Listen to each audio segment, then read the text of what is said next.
everybody. Dylan Ellis here at DRN. I'm here with Austin Park and Kaeleb. How do you pronounce your last name? Pedigo. Pedigo, I figured. And so, if you've tuned into our live streams on Facebook, you guys mentioned this. We do the double interview, which was a good idea, but we didn't get it set up until 11 o'clock this morning. Probably about my fault because we didn't get the car done. Yeah. But, and Austin would have his car here, but unfortunately he just didn't want to deal with the hassle of taking it all the way here. But we got Caleb's car in the background, so. But anyways, guys, I'm just going to ask you guys both a couple questions, and I'm not prepped for this like I mentioned before, so we're just going to just go straight into it and just hope for the best. Hope and pray for the best. Perfect. So, how did you guys each get your start in any form of motorsport? What car did you start out with, and all that other good things?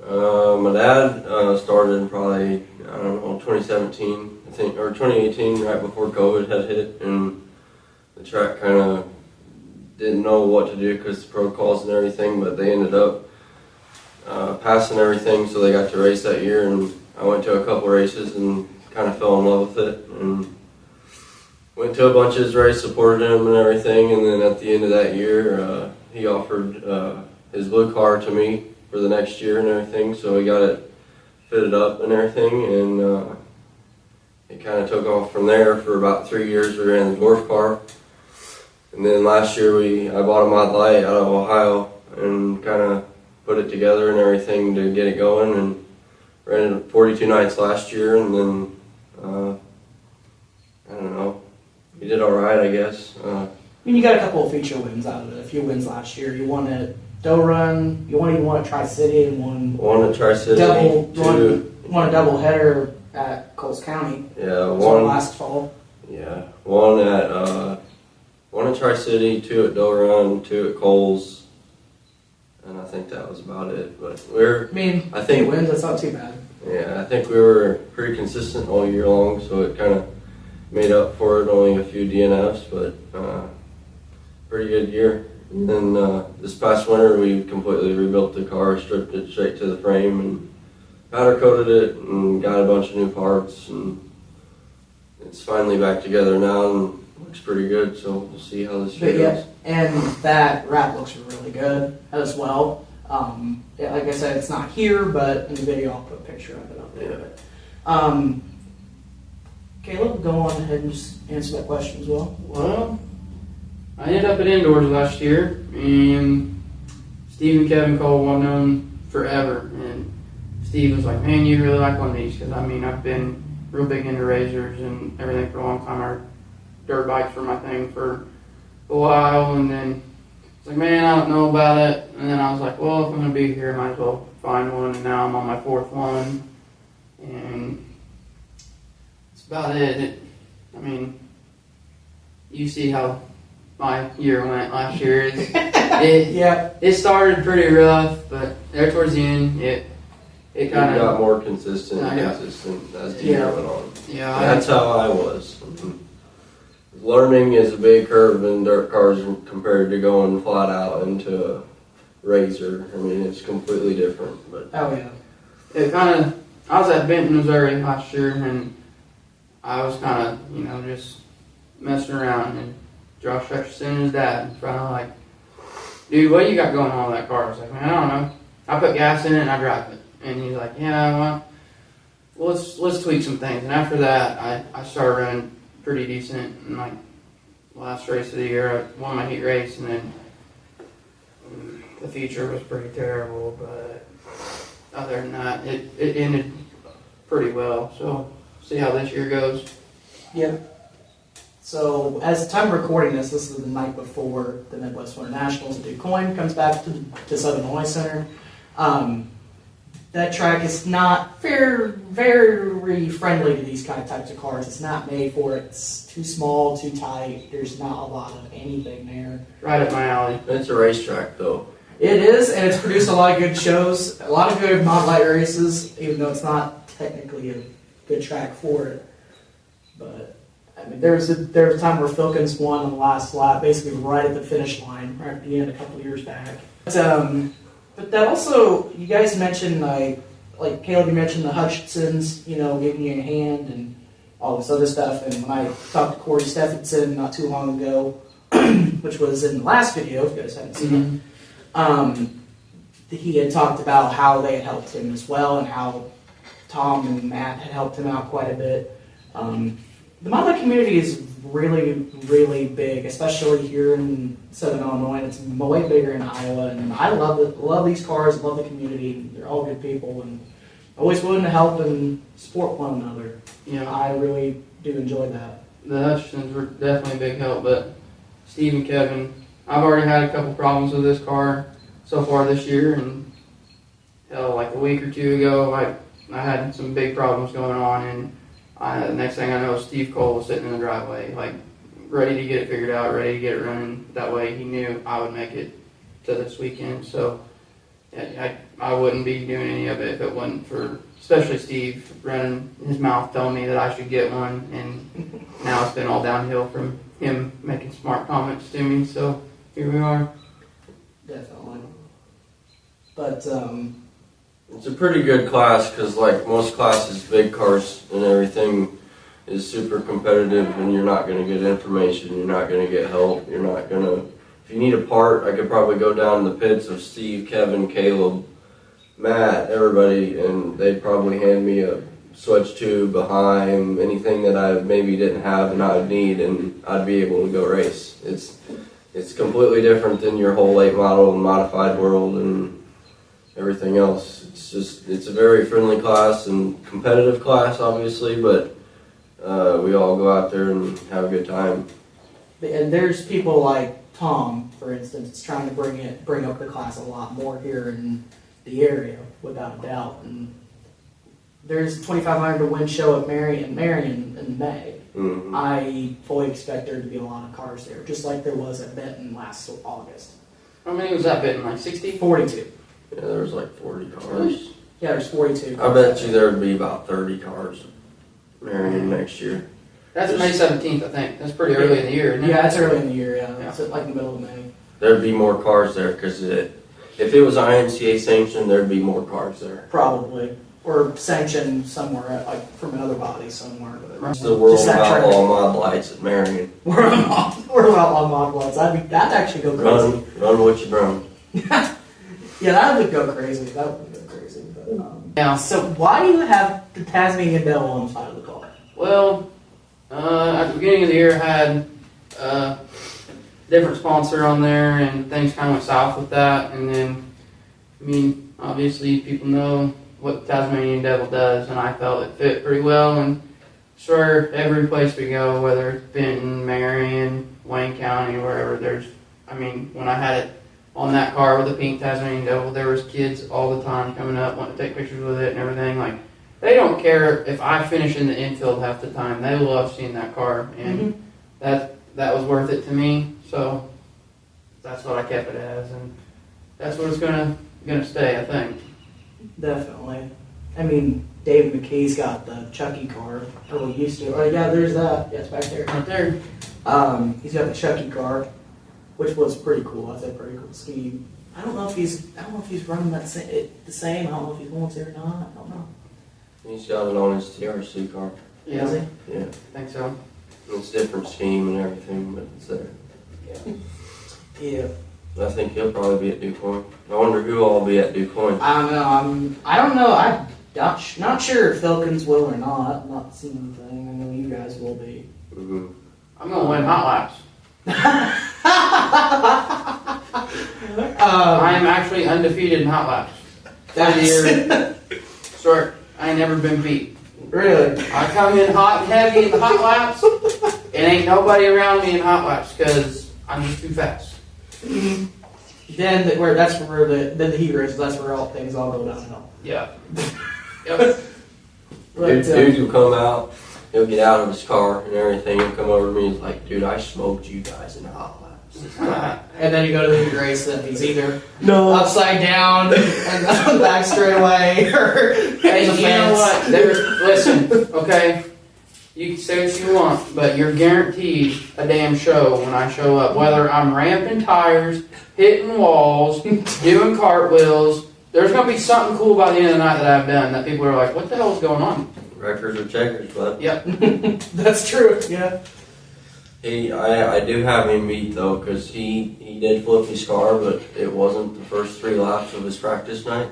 The first 3 laps I was ever in my mild light, and I flipped about probably 3 times at DRN hitting the tire, and it tore a lot of stuff up, but it was alright in the end. I didn't get hurt too bad. So for a while, me and my dad were 30% of the field in the dwarfs. We were averaging, I don't know, 6, 7 cars a night, and between Blake and Carter and me and my dad, we were over half the cars in there, and I don't know. When you guys. What's crazy is though, like when my dad, the year before my dad had started, there was probably, it was an easy 500 to win, 17 plus cars or 16, whatever it is to make the 500, and they were pulling it every week, and you seen 3 mod lights, Kevin Harris, Filkins, and then that Nathan Smith guy, and within a year or 2, it has completely switched. I mean, Yeah, it's turned completely upside down. And like at Wayne County, we run them together, which that's always been the debate where if you should run them together or not. But SIR runs them separate. I don't think they should. That's just me. I think that's what made me buy my light. I was so like Marion was fun because it was more of a like entry to where it's not like you're racing a $30,000 race car against a $5,000 race car. But I was getting pretty aggravated on results racing my Dorf against Mild Lights. But I do feel like, I don't know, there was a lot of good nights at Door Run that I had in the blue car, but I don't know. I was ready to battle for some wins. Yeah. Instead of running mid-pack, I mean, I don't know. I mean, because at that point you had the experience to go fight for those wins in the end. At that point, and Dwarf. That Dorf car though, I really enjoyed that thing because it's flat out all around the racetrack. You just bump the brakes when you're going in the corner, and just I got a lot more motor in my car now than I did my Dorf. But that Dorf car, I miss it. I really do. But I think you should get back into it. no. Yep. No. Yeah, I probably wouldn't. I mean, the class is dead almost anyway. The main guys probably ever see out there at Marion. I hate to see it though. The Dorf prices went down like it has, but everybody that was in the Dorf cars, Brad, Norman, Kevin Harris, Brad, who else? Ralph, yeah, your dad and you. my dad, me. Well, I'm sure there's a lot more I'm missing. I just can't think of them. But If there's like Wayne 1 maybe, but last time we had mod lights at Wayne City, I think we managed to hold one Dwarf. I think I don't know who it was, but somebody wanted a Dwarf up there. Right. The last race at Wayne, So, it was one of the races I don't remember. there's the It was like the Brian 30. Nance. Brian. I think it was Brian Brian Nance. Nance, yeah. It's the Decepticon or whatever transformer thing that It's is. a It shows up as a mod light one night and it comes back as a. Yeah, that's As a what Dwarf truck. I'm thinking of. Yeah, but What's the guy with the gold one? He was there the last time too. Oh yeah, Jeff Billingsley's brother bought Glenn Cook's car. Remember Glenn Cook?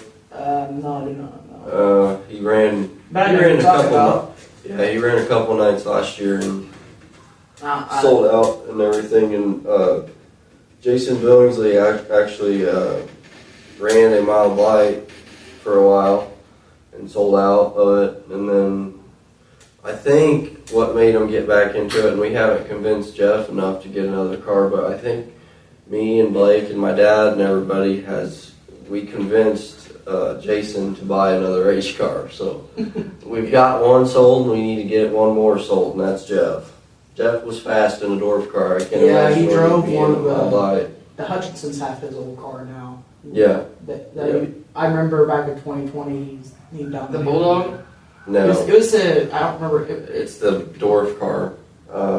It's the black one. Oh, The okay, black yeah. one, But I remember him dominating quite a bit in that class. He was fast. a few years ago. He was like the Ben Minkowski of Dorf cars. He loved the bottom of the racetrack. Yeah. Ben Minkowski. But he was also, Jeff, I think, was also our first dwarf driver of the year that year. I think the first year we ever did. So. Yeah. And there was a lot of guys that just got out of it. They were getting tired of it. I mean, there have been people. I know Audie Murphy raced Dorf cars for probably about 10 years. I think it was probably about 10 years. Cody Mayer, Chris Mayer, all of them 10 years or more. I mean, Cody was fast. Softener's good in his Dorf truck. Yeah, he still drives it. He still runs it. Yep. Is that the little white one? Yeah, a little 99. Yeah. I think it's his grandpa's car. I think. Or Yeah. Him and his grandpa used to do go-karts and everything. They've always raced together and everything. So yeah. He's picked up a couple wins over the last couple of years too. Yep. Mikey's a good guy too. He means well. Oh yeah. And you know what amazes me is watching Corey's videos and then watching or hearing Kaeleb and everything, all these drivers driving with one hand on the race. You couldn't pay me to do that. No. You couldn't. If you look at my gloves, my right glove is perfect. Left glove tore up. I wheel that thing one hand. Let her bop.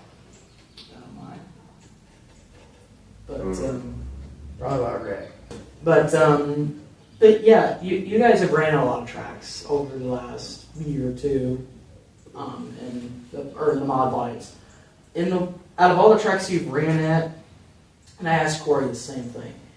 What is your favorite track to run on? Go ahead. Believe it or not, I almost died there, but Coles County and then Brownstown. Really? Brownstown was, I loved Brownstown, but that place is. Benton was a lot of fun too. I like Benton's Benton. a lot of fun. I Yeah. love it there. Benton's so hard to drive. Austin can't stay on the bottom to save his life at Benton. Yeah, he struggled. You struggled quite a bit. You might as well put a rail You struggled on quite the a bit when I fence. was there. Put a rail on the fence. Hey, I and made Austin up ride for it. I made up for it the last race of the year there. It's okay. I did get beat, but Did you get second? yeah. That's first loser. I led like 8 or 9 of the 15 laps, and then Bryce Fallon from Arkansas, he decided he wanted the bottom, and he got the bottom underneath me, and he got me. But Way out of his way. there were some cars back there that I was very pleased to beat. I will say that. Oh yeah. And then, for me on favorite track, I don't know. Coles County's really fun. Doe Run was I probably had the most fun there all year long. Brian Worley, he's taught me a lot. He did teach me a lot at Doe Run about how to drive, how to be smooth. Just following his path and everything made me a better racer, I think. Overall, though, I'd probably have to say, and we don't get to run there very often, but I probably have to agree with him on Brownstown. Yeah. That I've was, personally never been there. Oh, I'm trying to man. get up It's there this year. awesome. it's fun. It's like, bottom groove it's got grip, but from the middle up, it's pretty slick, and I don't know. There's a lot of good racing. Cars not staying in the same spot, and a lot of good close racing. I mean, it was fun. I kind of honestly feel these cars run better on bigger tracks, like They're- Red Hill. Yeah, I feel like they no, run better. not Red Hill. They're too big for that. Too That's- small for that. We yeah. ran them up there, I think, a couple years ago. It was not that good. But. I went to Tri-City that night in July or whatever it was, and that's probably about as big as I want to go on a track. I couldn't feel my tires. I was going so fast. They ran you on the big one. Didn't they? Yes, and I didn't like it. I mean, That place is pretty big too. it's huge, and there was holes in the middle of the corners, and to try and not go up on 2 wheels and the whole nine. It's fun, but I really think the best mod light track around here to race on is definitely Brownstown.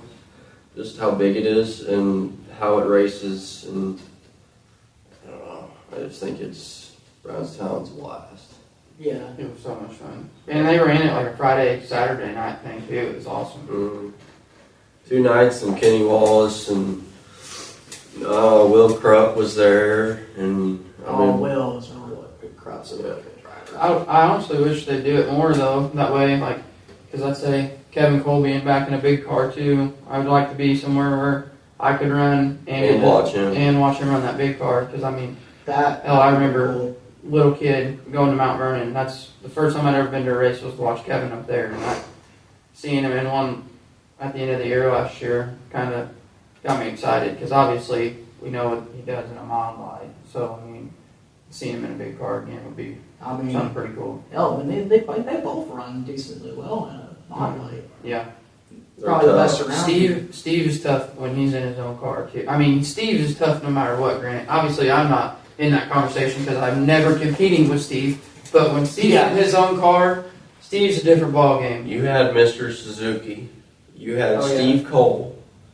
There was another fast one in your heat race last night at Wayne. What'd you do? McKee, Steve, Matt, Corey, and the Gold Dwarf truck. Yeah. And what'd you do? You won that sucker. I did.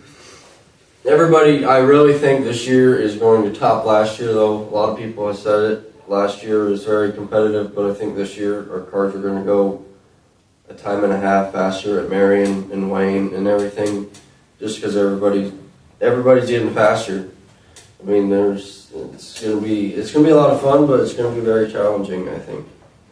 I mean, it could be a good night where there's 15 cars and you run 7th and you run 8th and you had a good night.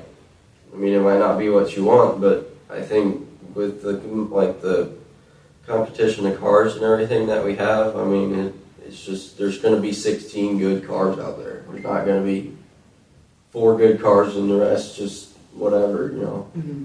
Yeah. So the racing is it's going to be good this year. Even at Duquoin tomorrow is going to be really good. I'm excited for tomorrow. Honestly, I was kind of nervous. I mean, like I mentioned at the beginning, the track's not really built for these things, and these things ain't really built for it. We'll figure it out. Go around them. But really, it may be tight, but these things put on a show. Yeah. They'll put on a show if it doesn't go absolutely insane and end up making a mistake. I think if we all use our head and know what the consequences are I don't know, I think a lot of people will be smart to an extent and not tear everybody up, and I don't know, I think it'll be good, especially with qualifying. I really was excited to see that today, that they posted on the rules. But for me personally, with doing this, it does save us time because we do have to rent the building out for this, and I think there is a time restriction we have. Really? I believe so. I'm not sure. I don't know if it's from the state or from the city. I don't know what it is. I don't know. I'm not sure. But The city will probably allow it, the state won't. probably. But there was a comment on Facebook that said, "I'm not making the drive down here, blah blah blah." For qualifying and just to lose run that through, time so you can get the car set up. I'm sitting there thinking, who cares? Don't even come if you're going to complain about it.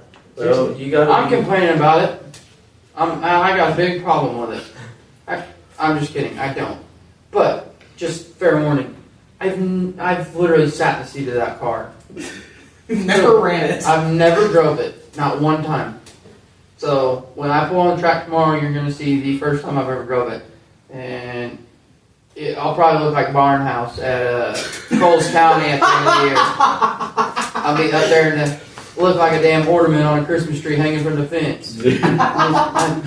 Oh, dude. That was I wild. have never witnessed something so crazy when I went around 3 and 4 and I seen a car like this up and stuck in the fence. I had it on the TV in the living room and I was like, what in the hell just happened? After I done custom... Where was this at? Coles County, the weekend Really? for the Halloween crap, after I done Oh, custom I up and have to down. look at it. Because he's passing a lap car when he's in the lead by an hour and a half.